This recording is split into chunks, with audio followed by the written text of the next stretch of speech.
This week on Kentucky Afield, we're in the deer stand on an absolutely perfect morning and looking to fill the freezer. Next, So we'll be doing a general sport fish survey today. we'll see how biologists collect data from some of the state's smallest streams and rivers. Then, Deer. we're looking ahead to youth deer season. Get ready. It's all next on Kentucky Afield. Kentucky Afield. Every week, Kentucky Afield brings you features on hunting and fishing across the state. That's my pup. I'm proud of him. Here he comes right there. Let's get ready. Get ready. Look at that. What a nice fish. Hey, we dug it up right there. We did. There he is. Ooh, a nice one, too. Boy, he's healthy. What do we got?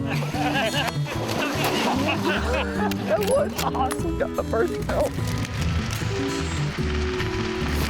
Got one big smallmouth. Hey, nice. Double point, they're in there. There they go. Oh, my gosh. Woo! Look at that joker. Look at that. Oh, beautiful. Whoa, this is a good one. That's better than good, Chad. Hello, and welcome to Kentucky Afield. I'm your host, Chad Miles. Join us as we journey the Commonwealth in search of outdoor adventure. If you're a bow hunter and you practice shooting your bow and you plan your hunt out perfectly, you still cannot underestimate how smart and athletic a white-tailed deer can be.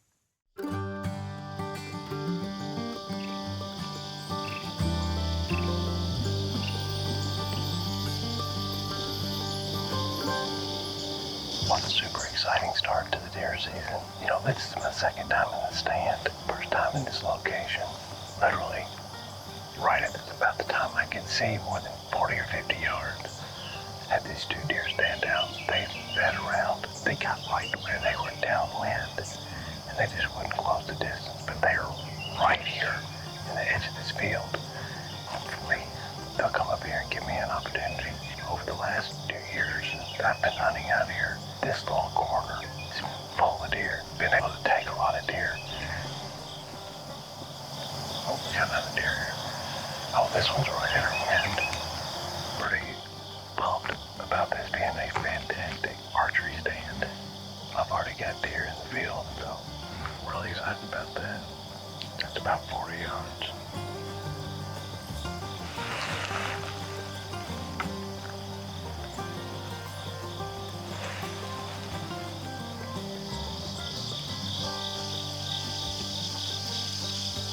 Deer walking right by my camera. Those 3 deer, here comes another one. Man, that's a good sized doe right there. I've got my sights at 35 right now. If he gets within what I think is 35 yards, it's go time. I tell you what, we've got a friend that farms this land. He's had some major crop damage. And one of the major reasons that I get permission to hunt here is to protect these soybeans and corn crop. It's a perfect opportunity for me to have an awesome spot to hunt and keep the freezer full of venison. But also it's a good opportunity to try to limit these deer a little bit and keep them on edge so that they don't just absolutely decimate these crop fields. I'm not doing a good job protecting those soybeans right now. We've got this deer at about 40 right now. We're technically in range.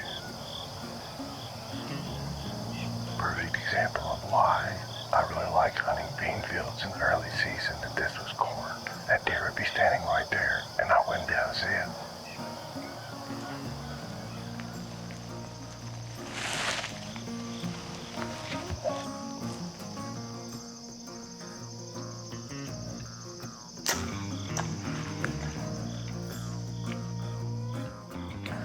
I'm not exactly sure where I hit it. I felt good about the shot, but I don't feel good about the deer reaction. And it seemed like right when I shot, the deer went down and took off.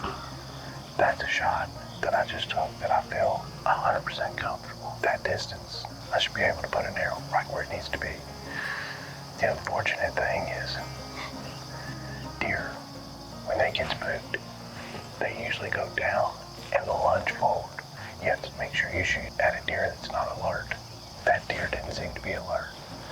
But the best thing to do at this point in time is to give it plenty of time. I'm going to give it at means 2 hours. And when I say 2 hours, that's 2 hours till I go and retrieve my arrow, not till I start tracking.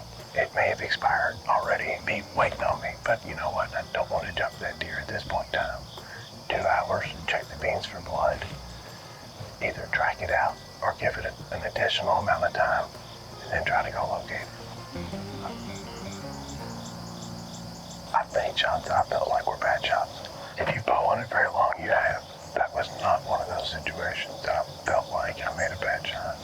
As I said here, I am becoming, knowing that I've got this 2-inch cut, 3-bladed broadhead on here, I'm becoming a little bit more confident that I'm going to locate this deer. I want to get down, walk over, try to locate that arrow, see where it goes from there. But right now, the rest of my morning is all going to be dictated on locating this arrow and how much blood I find. The deer was aimed right toward those trees, so it should be right in this area right here. Here it is. Looks like it was a complete pass-through. This is my maybe going to be my saving grace, is look at the cutting diameter of that broadhead. Hopefully that big cut on a complete pass-through, even though not where I wanted it, you know, I had to take the shot that I thought was most ethical. At the time, I thought it was most ethical. A shot that I feel like I can make. I did all that and still the outcome wasn't exactly what I wanted, but it's now been 2 hours and I'm gonna take a look and see how much more blood I locate before that deer ran out of the field into the woods. Best I can remember, she might have went in right here. Yep. Thought she went in right here. There's blood here, blood here. And matter of fact, looking in the trail, there's blood everywhere. I feel like at this point in time, with seeing this blood right here, it's telling me that I probably may venture in here another 50 yards, see if it stays constant. If this blood trail stays constant, I'll keep going. If I lose it and feel like this hole is clotted up on me, then I'm gonna back out. It's not like I'm having to look for blood at all. It's just constant, 4 and 5 drops at a time up in front of me. I mean, it's like here, here, here, here, here. It jumped this fence. Right here, I got blood right here. I've even put deer stands up and taken a little bit of wire and wired one section just 10 inches lower than the rest. Deer will use that. It came and jumped right here.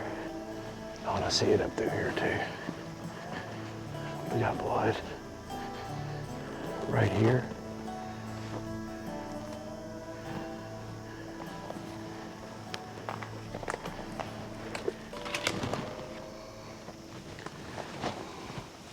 Oh, here's our deer right here. I can't tell if she's completely expired, but I believe she has. Here she lays, right there. Man, that deer really only went about 100, 120 yards. I know it's not a good shot. It's not going to be a proud moment as a bow hunter where you want to put that arrow right exactly in the perfect location. But I really feel like if that deer would have stood still from the time I let it go, I'd have made a good shot. That deer lowered and lunged, and thank goodness for that big expanding broadhead. There she lays. Shot went in, I would say, 15 inches further back than what I thought. Now the deer was slightly quartered away from me. Oh, looky there. So where this shot came out is not near as bad as where it went in. This deer has already got some rigor mortis. No exaggeration, went 150 yards. She expired really fast. It's in great shape. I'm gonna get my tag marked, drag this thing closer to the truck and grab a bag, and I'm gonna do the gutless method. I'm gonna take the back straps and debone all the meat off of the front and back hams, get in and get the inner loins out, get in a bag. Hopefully within 45 to 50 minutes from now, I'll have all my meat in a bag, be on the road, successful first hunt this year out of that stand allows me to get some meat in the freezer, maybe get one more, and then I can get a little more selective and put in some hunts for a couple of those bucks that I know are out here.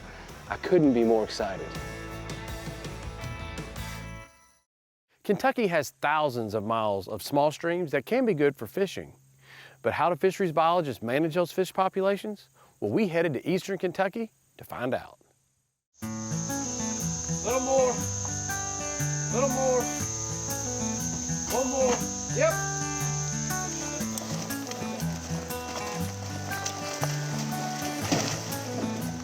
Today we're here in Clay County and I'm here with Jay Harala. Jay, what stream is this? So we are on Redbird River, which is one of the two water bodies that kind of feeds in and forms the South Fork of the Kentucky River. Okay. Today we're doing some fish sampling, but we're not using the typical equipment that we're used to seeing, which is a shocking boat, and for obvious reasons. Yeah, so typically when we can get a boat in somewhere, that's our best option, right? It's mobile, plenty of power. In really small streams, we can take a backpack, but we've got a lot of streams and water in this state that are kind of in between. This being one of them. It doesn't have a whole lot of access where we could even think about getting a boat in. So this is a micro shocking boat, but it just floats and you walk alongside it, which means you got to take a lot of extra precautions. That's right. We've got non-breathable waders on, so neoprene canvas. You don't want to be wearing breathable waders. You start sweating, that gets kind of permeable, and you can feel a little buzz coming through your suit. So. We'll also be wearing lineman's gloves, so in the event that we accidentally maybe touch the water with our hand while we're dipping a fish, we don't get shocked. So what type of fish are we looking to sample today? So we'll be doing a general sport fish survey today. Basically what that means is we're going to be looking for your black bass species, so smallmouth, largemouth, spotted bass. We'll also be looking for rock bass, bluegill, crappie if we see them. This is also a historical muskie stream, so we might have our hands full in the water with a muskie if we get one. Tell me the other components of this boat and how it's going to work. Yeah, so we've got a shock box, which is what you see on the back. That's going to convert that AC power from the generator into DC. What they're holding here are two anodes that are going to send the electricity into the water, and any fish that is within range of us is going to be stunned by that anode, kind of flip over on its belly. We'll be able to dip it, put it in our makeshift live well, and after that transect is done, we'll measure and weigh those fish and send them back on their way.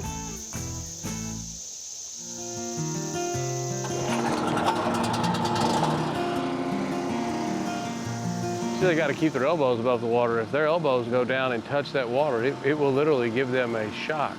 Anytime you get in a stream and you start moving, you always want to make sure you're moving upstream so that all the dirty water is kind of going behind you. A lot of times what that does is pushes all the fish up as far as they can go. So my guess is that when they get up here and push these fish up to the next riffle, they're going to start seeing a lot more fish. What are other reasons why you'd want to know what species are in here and what the populations are like? Well, quite frankly, this program is fairly young, that we've just been strictly looking at streams, so maybe 10, 11 years.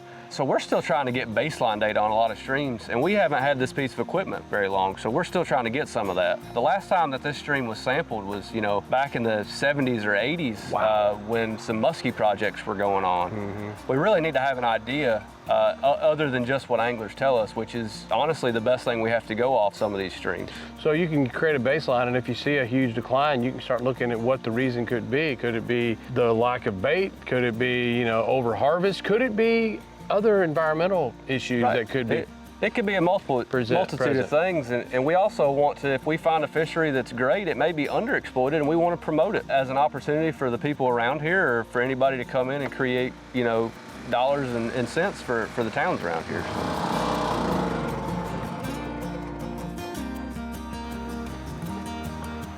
Six. Back in. 20. 7-2. All right. So your first little run here was literally just a small little section, and we did see some other fish. You're never going to get them all in a stream like this. So we got some that got over here in this deeper water, which it puts you over your head. You can't quite shock like that. Definitely one of the limitations of the gear. We also just had a little rain, so we got a little mud. So a few things. And we may have pushed them upriver. We may hit them here on the next run or two. So you guys are now going to make one more pass on up to the riffles to see what you may have pushed up, and then you're going to bring back your next catch here? Is that Absolutely. the plan? We'll be back here to show you what we got.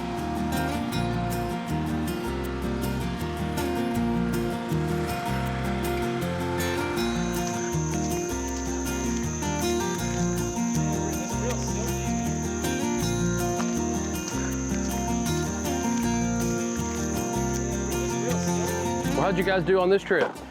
Well, we did a little bit better. We've definitely got a nice smallmouth in here this time. So. Oh yeah, there you go. That's the kind of fish that people would come to the Redbird and, you know, that'd be a target species to come here and try to catch. A nice, what do you Absolutely. think, 15-inch fish? Yeah, we'll see here in just a second. 62.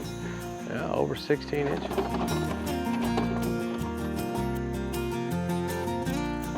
202. Yeah, so this is a smaller stream, obviously, so I really wouldn't expect to see a whole lot of fish much bigger than that. Okay. That fish is probably getting close to the end of his lifespan, but I mean, you know, for small water and some current, that's a great fish. That's great, yeah. No, that's a fantastic fish. Now, did you guys see that fish before it come up? No, he was hiding out underneath a log jam, wasn't he, Brandon? So that just tells you these type of fish, you come in here and you look and you think, well, there's no fish here, I can't see any. One, they're camoed very well. Absolutely. All the fish species that are in here. And then you get some wood or some timber or some rock overhang, you never know what may be in there. Yeah, and as clear as this water can get at times, they're gonna see you before you see them a lot of the time, so. That's a good fish.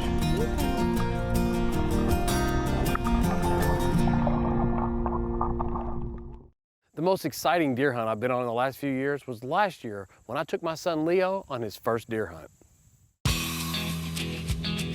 Well, early morning, we're here in Henry County. It's October and it's the youth deer hunt. Today I've got my son here with me. This is his very, very first deer hunt today. And you're hunting with a brand new friend you got. Charles, you've killed several deer out here, haven't you? Yeah. I know you know exactly what you're in for. Everything is new for him. And you got Chuck Rollins here. Chuck, this is your piece of property. Yes, sir. And I tell you what, I know you put a lot of time and effort and energy out here managing this farm. This is kind of what it's about, isn't it? Yeah, that's what it's about. You know, these boys get to come out here and, you know, see deer, and hopefully both of them will be able to pull the trigger this morning, but I think it's going to be a fun hunt for both of them. Yeah. So, a lot of deer here. Yeah, we were out here the day before yesterday. Deer sign everywhere. I think it's going to be a really good day. You know, and we don't get it done this morning, that's fine, because we got some better spots to go this evening. You know what? It's kind of a brisk, cool morning. If you're a deer hunter, this is what you want. For a youth hunter, this is perfect. You know, temperatures in the low 30s. You guys are bundled up. We got our orange on.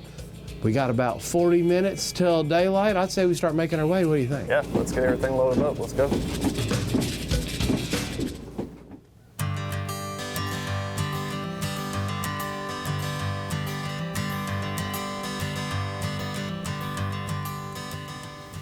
All right, Leo, it's legal shooting light right now.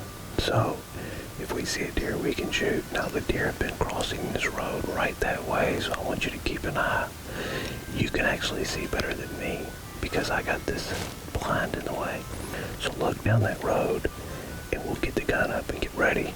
I want you to either stand up or put your knee in the seat and hopefully you get a shot right this way, okay? Okay. Are you warm?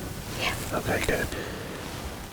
So Charles, see the big food plot on the left where the grass is real tall? Yeah, I think I see it. The deer comes out and you get on it. Just hold the gun and I'll adjust the scope to where you want it, okay? Because right now it's only on like 6 power, but if it's way out there, I'll adjust it up a little bit higher. Leo, there's a deer. Looks like a small doe. Get your gun up. Wait, it's looking back. There's another one right behind it. Okay, it's another doe. We got 2 does out in the road. Oh, they just crossed the road. They walked out, walked right across. They looked like they were really small, so don't worry, it's early. We'll probably see some more. I'm gonna wait for it to turn broadside.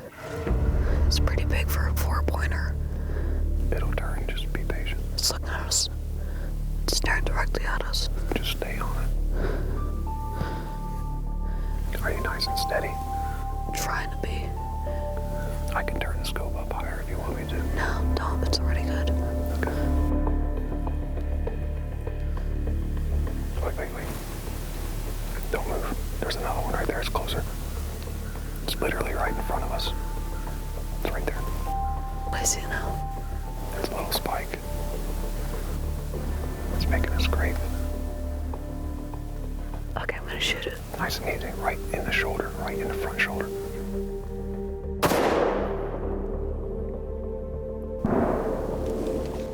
Did you hear that? shot, and that was definitely Charles's stand. Let's see what his text is. Looks like Charles got a small buck. It's on the ground, so it looks like he made a good shot. The second I pulled the trigger, I just saw it drop. Yep. Pretty excited. Hit it right in the shoulder. This one stepped out at about 50, so we're definitely going to take a 50-yard shot instead of 180. He got on him quick and made it happen. Well, Leo, it's about time to get down. Did you have fun in your first deer hunt? Yeah, it was fun. We got to see a whole ton of wildlife, from deer to squirrels to chipmunks to everything. Well, I'm glad you had fun. I tell you what, let's start gathering our stuff and we'll get down. We'll go see Charles's deer. What do you think? Sounds good.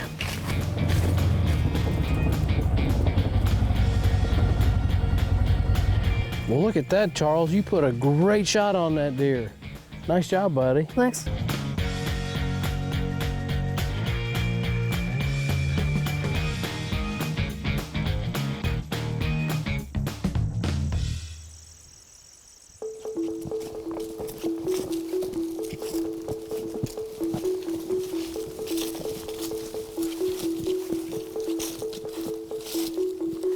Hey, good luck.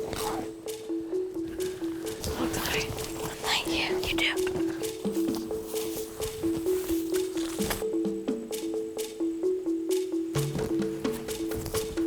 All right, Leo, this was the hunt I've been waiting for. This evening hunt in this stand right here is really going to be something special. I have this great feeling.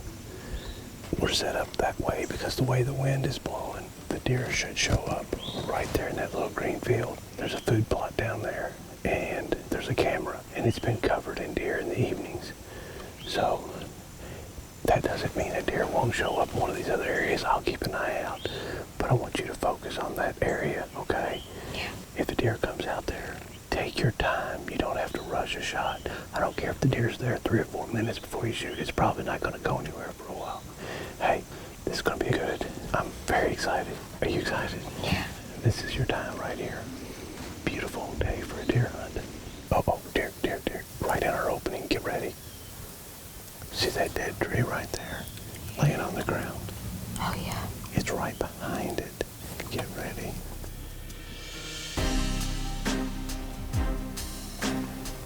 Put your glasses on.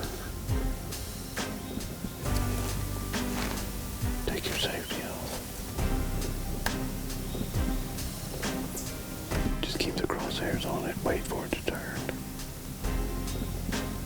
All right, Leo, whenever you're ready, slowly squeeze the trigger.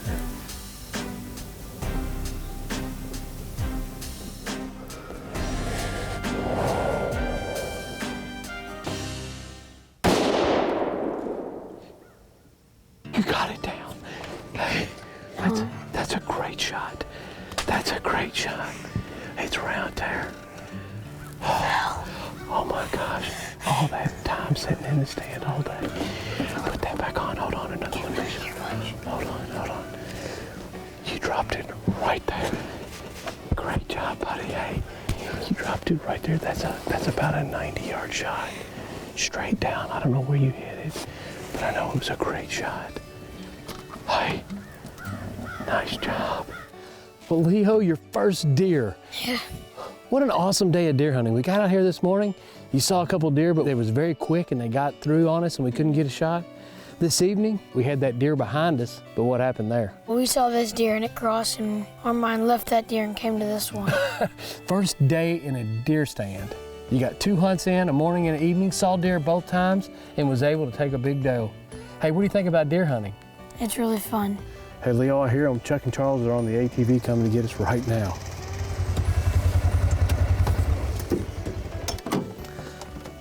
Hey, man. Good job. We got it done, man. Attaboy. We got it done. I tell you what, this is a hunt I will never forget for the rest of my life.